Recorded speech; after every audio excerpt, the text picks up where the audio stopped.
Hello everyone. इस video में हम स्टार्ट करेंगे टॉर्क को। टॉर्क को हम रिप्रेजेंट करते हैं by tau vector and it is the governing parameter of rotation. अब एक क्वेश्चन आता है कि why there is a need to study torque. हमें टॉर्क को पढ़ने की क्या ज़रूरत पड़ी। तो अब हम इसको समझते हैं एक एग्जाम्पल से। तो ये कोई एक बॉडी है जिस पर 4 न्यूटन की फोर्स लग रही है और उसका पॉइंट ऑफ एप्लीकेशन ये पॉइंट है, और यही सेम बॉडी है जिस पर सेम ही 4 न्यूटन की फोर्स लग रही है बट उसका पॉइंट ऑफ एप्लीकेशन कोई डिफरेंट पॉइंट है।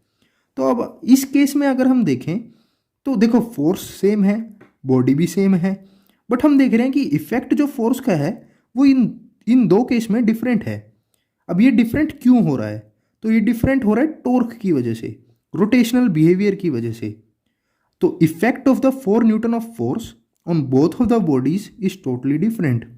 तो इस एग्जाम्पल को मैंने फोर्स की वीडियो में भी डिस्कस किया है, तो आप टॉप मोस्ट राइट कॉर्नर पर आई बटन पर क्लिक करके वो वीडियो देख सकते हो। अब हम कंटिन्यू करते हैं। Torque is basically the rotational behaviour of force about a point. तो ये रोटेशनल बिहेवियर है फोर्स का किसी भी पॉइंट पर, तो इसलिए हमें इसको पढ़ने की ज़रूरत पड़ती है। अब हम देखते हैं मैथमेटिकली टॉर्क को कैसे डिफाइन करें। मैथमेटिकली टॉर्क होता है मोमेंट ऑफ द फोर्स। अब मोमेंट ऑफ द फोर्स है तो देखें क्या है। तो tau naught vector is equal to R vector cross F vector. अब यहाँ पर आर वेक्टर क्या है, एफ वेक्टर तो समझ आ रहा है कि फोर्स है। अब ये आर वेक्टर क्या है और ये क्या है, आर क्रॉस एफ वेक्टर। मतलब ये क्या हो रहा है, क्रॉस प्रोडक्ट हो रहा है। तो क्रॉस प्रोडक्ट है तो यहाँ से हम एक चीज़ समझ सकते हैं कि उसका मैग्नीट्यूड भी होगा और डायरेक्शन भी होगी। यानी कि टॉर्क क्या है, एक वेक्टर क्वांटिटी है जिस पर मैग्नीट्यूड भी है और डायरेक्शन भी है। अब यहाँ पर हम समझते हैं कि आर वेक्टर क्या है।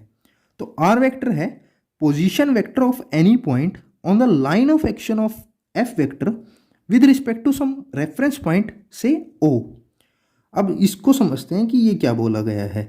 तो ये हमारे पास कोई एक रिजिड बॉडी है जिस पर एफ वेक्टर की फोर्स लग रही है, और ये जो डॉटेड लाइन है ये क्या है, line of action of force है। अब इस पर हमने कोई एक पॉइंट कंसीडर किया है, take any point on the line of action. अब एक कोई रेफरेंस पॉइंट है और उस रेफरेंस पॉइंट से इस पॉइंट का जो पोजीशन वेक्टर है उसको हमने आर वेक्टर बोला है। अब ये आर वेक्टर है और ये एफ वेक्टर है, इन दोनों का क्या होगा, क्रॉस प्रोडक्ट होगा। तो उसका मैग्नीट्यूड क्या बनेगा, tau is equal to R F sine theta is equal to F R sine theta.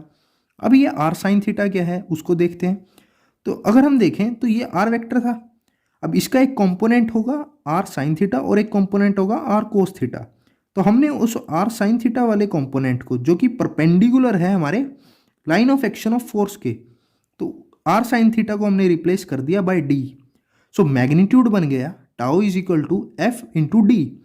अब डायरेक्शन की बात करें तो फोर्स कैसी है, ये फोर्स है और ये हमारा पॉइंट ओ है। तो फोर्स पॉइंट ओ के अराउंड कैसी है, क्लॉकवाइज है। तो इसलिए हमने बोल दिया कि एफ इंटू डी और कैसी है, क्लॉकवाइज। तो ये हमारा क्या बनी, एक वेक्टर रिप्रेजेंटेशन बन गई टॉर्क की, एफ इंटू डी और कैसी है, डायरेक्शन में क्लॉकवाइज। अब यहाँ पर थीटा क्या था, थीटा हमारा angle between the R vector and F vector था। सो गाइज यहाँ से अब हम कंक्लूड कर सकते हैं कि अगर कोई एक हमारे पास बॉडी है और उस पर एफ वेक्टर की फोर्स लग रही है और डी क्या है, ओ पॉइंट से लाइन ऑफ एक्शन के बीच में परपेंडिकुलर डिस्टेंस है, तो ओ पॉइंट पर टॉर्क जनरेट होगी। और वो टॉर्क कितनी जनरेट होगी, एफ इंटू डी मैग्नीट्यूड में, और एफ और ओ के बीच में क्या है, ये क्लॉकवाइज रोटेट करा रही है, तो इसलिए हमने क्लॉकवाइज लिख दिया।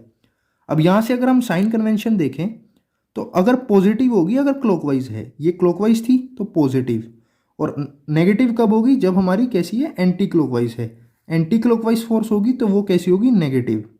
तो उस केस को हम यहाँ डिस्कस कर सकते हैं कि ये हमारे पास बॉडी है, इस पर अब दो फोर्सेस लग रही है। ओ पॉइंट से ये फोर्स लग रही है F1, ये लाइन ऑफ एक्शन है उसका, और ये F2 का लाइन ऑफ एक्शन है। तो O से F1 का डिस्टेंस परपेंडिकुलर क्या है, D1, और F2 का डिस्टेंस क्या है, D2। तो टॉर्क क्या होगी, समेशन F1 का टॉर्क और F2 की टॉर्क दोनों का समेशन होगी। टॉर्क क्या बनेगी, देखो ये F1 है और ये डिस्टेंस D1 है, और ये कैसे रोटेट करवा रही है बॉडी को, क्लॉकवाइज रोटेट करा रही है, तो इसलिए हम लिख देंगे F1 D1। और अगर हम F2 को देखें तो वो एंटी क्लॉकवाइज रोटेट करा रही है, तो इसलिए वो क्या होएगी, minus F two D to.